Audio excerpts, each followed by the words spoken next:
Assalamualaikum warahmatullahi wabarakatuh. Perkenalkan, nama saya Zafira Afifa Sadia dari Prodi Pendidikan Bahasa dan Sastra Indonesia angkatan 2023A. Di sini saya akan menjelaskan review materi dari Psikologi Pendidikan dengan metode PowerPoint. Baik, berikut adalah materi yang sudah saya review. Psikopendidikan merupakan suatu psikologi yang menyelidiki masalah-masalah psikolog yang terjadi dalam pendidikan. Setelah itu, hasil dari penyelidikan tersebut dimasukkan dalam bentuk konsep, teori, dan metode, sehingga dapat digunakan untuk memecahkan masalah yang terjadi pada proses belajar, proses mengajar, dan proses mengajar belajar. Psikologi pendidikan merupakan alat bantu yang penting dalam penyelenggaraan pendidikan untuk mencapai tujuan pendidikan yang sudah ditetapkan. Prinsip yang terkandung dalam psikologi pendidikan dapat dijadikan landasan atau acuan berpikir dan bertindak dalam proses belajar mengajar. Kesimpulannya bahwa psikologi pendidikan ialah ilmu yang mempelajari penerapan teori-teori psikologi dalam bidang pendidikan. Dalam psikologi pendidikan dibahas berbagai tingkah laku yang muncul dalam usaha mendewasakan manusia melalui upaya pengajaran dan latihan. Selanjutnya, ruang lingkup. Pada dasarnya, psikologi pendidikan mempelajari seluruh tingkah laku manusia yang terlibat dalam proses pendidikan. Manusia yang terlibat dalam proses pendidikan ini ialah guru dan siswa. Maka objek yang dibahas dalam psikologi pendidikan adalah tingkah laku siswa yang berkaitan dengan proses belajar dan tingkah laku guru yang berkaitan dengan proses pembelajaran. Sehingga objek utama yang dibahas dalam psikologi pendidikan adalah masalah belajar dan pembelajaran. Ruang lingkup pembahasan dari psikologi pendidikan tidak hanya berfokus pada teori-teori dalam psikologi pendidikan sebagai sebuah ilmu, tetapi juga membahas segala aspek dari para siswa, khususnya ketika mereka terlibat dalam proses belajar dan proses belajar mengajar. Secara besar, pokok bahasan dari psikologi pendidikan terbagi menjadi 3 macam, yaitu 1. Pokok pembahasan mengenai belajar, yang mana dalam pokok pembahasan ini membahas tentang teori, prinsip, dan ciri dari perilaku belajar para siswa. Kedua, pokok bahasan tentang proses belajar. Dalam pembahasan ini membahas tentang tahapan pembuatan dan peristiwa yang terjadi dalam kegiatan belajar siswa. Dan yang terakhir, pokok bahasan mengenai situasi belajar, yang mana di sini membahas tentang suasana dan keadaan lingkungan baik beserta fisik maupun non-fisik, yang pasti berhubungan dengan kegiatan belajar siswa. Selanjutnya, tujuan dari psikologi pendidikan ini adalah 1.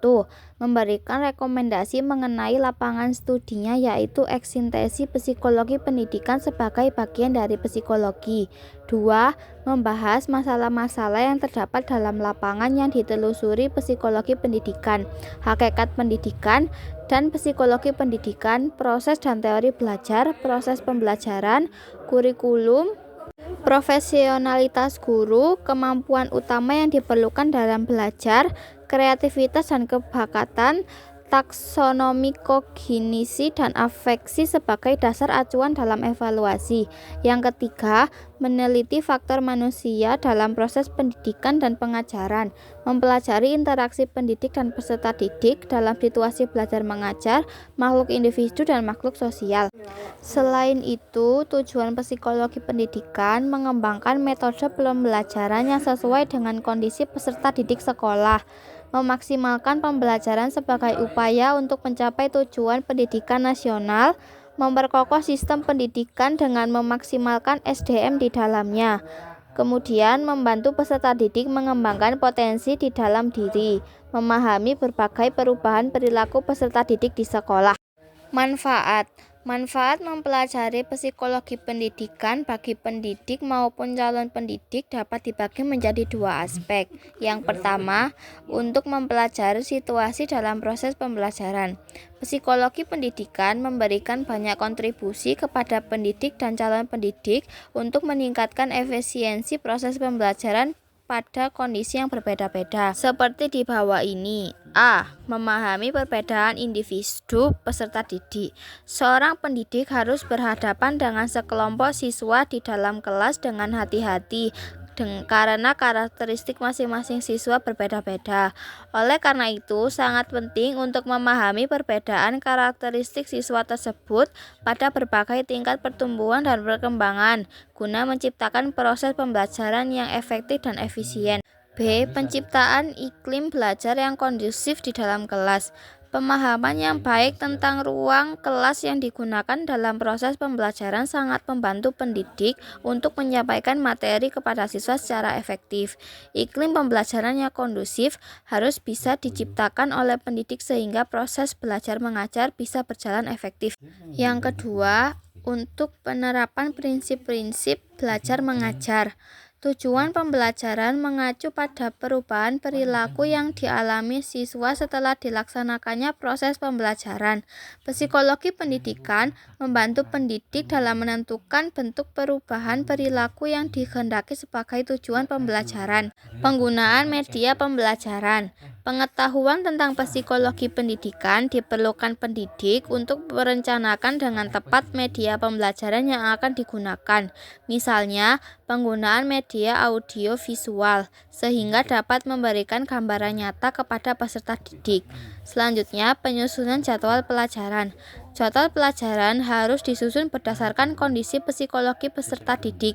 Misalnya, mata pelajaran yang dianggap sulit bagi siswa seperti matematika ditempatkan di awal pelajaran, di mana kondisi siswa masih segar dan semangat untuk menerima materi pembelajaran.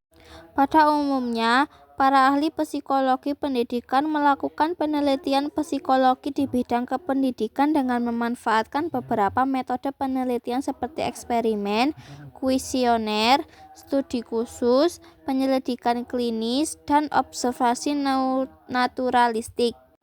Metode eksperimen sendiri adalah suatu rangkaian untuk melakukan percobaan yang digunakan oleh seorang peneliti, baik dalam sebuah laboratorium maupun dalam sebuah ruangan tertentu.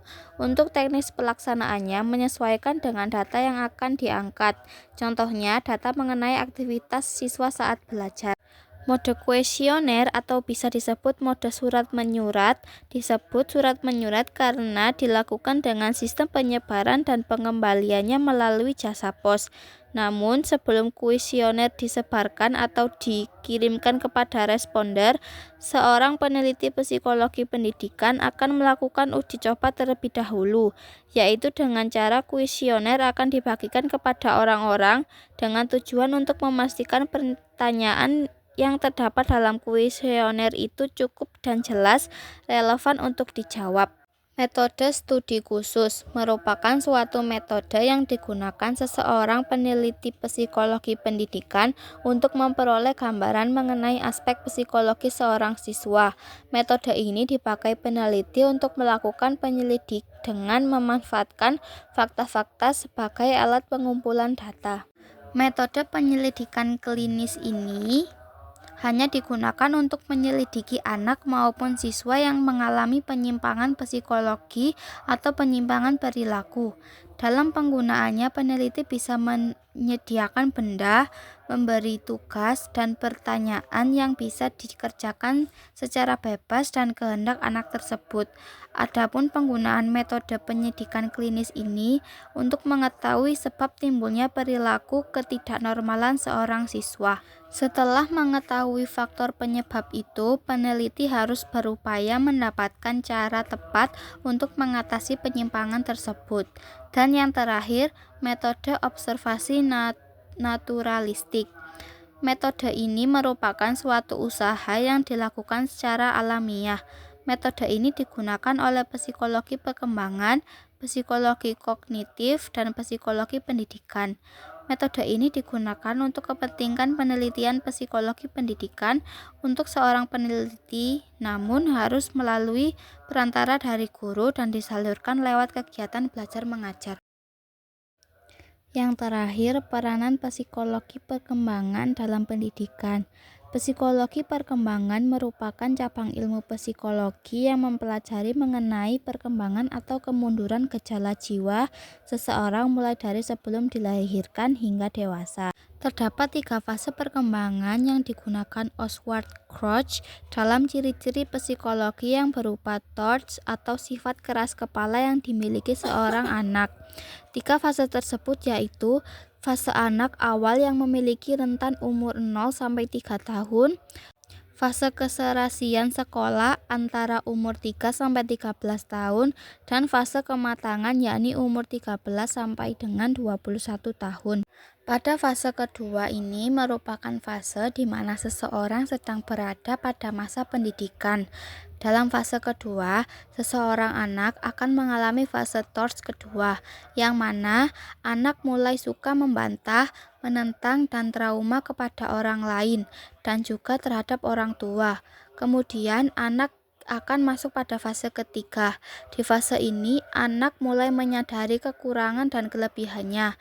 Memang hal itu sudah wajar pada tahap perkembangan tersebut.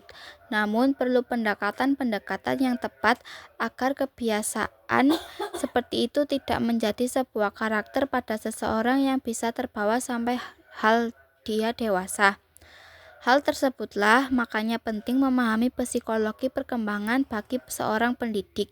Di sisi lain, dapat mengetahui bagaimana perkembangan muridnya, tapi juga tahu bagaimana pendekatan yang tepat saat menghadapi anak didik sesuai tahap perkembangannya. Sekian penjelasan dari saya. Maaf jika ada salah kata. Terima kasih. Wassalamualaikum warahmatullahi wabarakatuh.